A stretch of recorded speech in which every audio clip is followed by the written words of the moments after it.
Training till failure. I'm sure you heard every single influencer speaking about this. In order to build muscle and maximize hypertrophy, you need to train till failure and pretty much give everything you got on a set, which leads on to the tear of muscle fibers. And if you're getting enough calories, eating your proteins, you're going to be building muscle. And even with this being true, a lot of people who implement this exact same strategy still can't seem to figure out why they're not building muscle or why they hit strength plateaus, which led to me making this video addressing the problem of training to failure.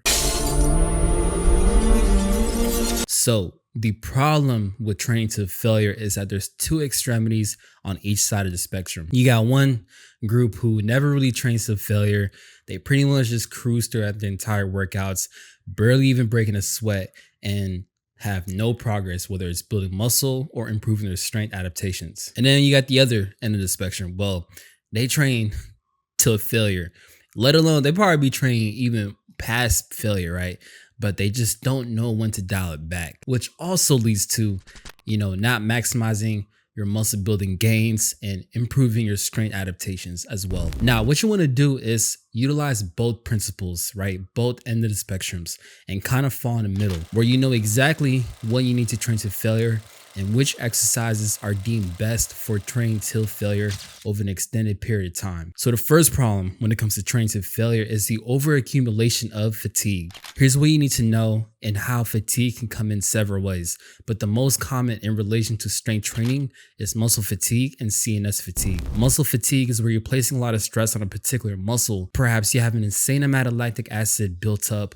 This essentially results in your muscles feeling sore after a workout. Then is also the CNS fatigue. This is where your brain can't send any signals to your muscles to properly activate at 100%. This right here is the primary example of overtraining. Now, being malnourished and also sleep deprived is another example of CNS fatigue, but I'm gonna be just honing in on the examples of what we could do in the gym to essentially limit the amount of fatigue that we get from our central nervous system. Now, let's say, right, you're eating good, you're getting enough calories, your proteins, you're sleeping 7 to 8 hours a day, and you're training on paper, it looks good, right? You're training to failure, you're implementing progressive overload, you're increasing the loads, all of that looks good on paper. But in reality, you don't feel strong, you actually feel weak, you feel like you can't maintain, let alone implement progressive overload, but just maintain the loads that you're doing prior.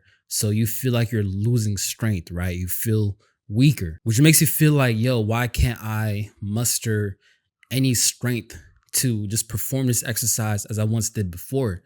Now, that right there, guys, is CNS fatigue. Now, the second problem that comes with training till failure is that you're not going to be managing your intensities if you don't know how to manage your intensities. Now, this right here will also cause problems down the road, which will lead to a decrease in performance and just overall strength output in your particular movements. Now, I've spoke to a lot of people, even my personal clients, before they started working with me. And when I bring up managing intensities, they looked at me confused. They never knew what it meant to actually manage their working loads, manage their overall intensities over the course of like several weeks. So what that would look like for them is that they would utilize the same heavy working loads and just train that for an extended period of time and then wonder why they're not seeing results as they once were. So in a practical standpoint, let's say you're doing weighted dips and you're working at 100 pounds with the weighted dips for 5 reps. And your goal is to do 3 plates to do 135 pounds. Now, if you're doing 100 pounds week 1, week 2, week 3, week 4, and you're trying to focus on okay, I want to make sure to be able to hit a certain rep before increasing the loads, but you find yourself never being able to hit that particular rep range, or if you do increase the loads, you fall way too short than the rep ranges that you were working at. So that right there is a key indicator that you're not properly managing your intensities. You're pretty much training hard every single session for an extended period of time, which is crazy. I'm like, how's your joints looking like, bro? Like, how do you feel? Like, to me, in my eyes, that makes me wonder this dude must be having a very hard time to recover session to session, and which led to that, plateau in strength. So pretty much what I explained in a nutshell is one, not managing their intensities properly. And what they're essentially doing is they're training at a high intensity. Let's say 8, 9, or 10 RPE. And RPE just pretty much is rate of perceived exertion. So how much effort that you can exert on a particular movement. If you're exerting 1, you're not really putting in much effort, or it's not intense, right? If you're exerting like 9 or 10, then you're putting a lot of effort and it's super intense. So if you fall in the category of training in 8, 9, or 10 RPEs for like more than 3 to 4 weeks, then you're definitely within the bucket of people who feel like they plateaued in strength. They feel like they accumulate a lot of fatigue, and they wondering why they can't progress, because it's just simple, man. You're not managing your intensities. You're not giving your body the chance to just dial it a little bit back in terms of the intensity. And that right there is going to be a recipe for disaster, a recipe for injury, losing strength. And actually, I take that back. You're not necessarily losing strength. You're just not recovering, which actually leads on to the third point of this video. And it's that there's no deload or recovery week plan in your program. So what I mean by deload or recovery week is that you want to plan a actual period of time, whether it's up to a week or as little as like 4 or 5 days, where you just dial it back in terms of intensity. Now, what I like to do is cut my intensity by 40%, sometimes 50%, depending on how I'm feeling. But 40% is like a good working intensity for me to dial it back. Or you can also cut the number of sets and reps that you're doing on a weekly basis. So let's say if you're doing 4 sets or 3 sets, then you want to cut that in half. So you can do like 2 sets only and you're good. You can even get away with just doing 1 set. So it really just depends on like how you want to go about it, what you prefer.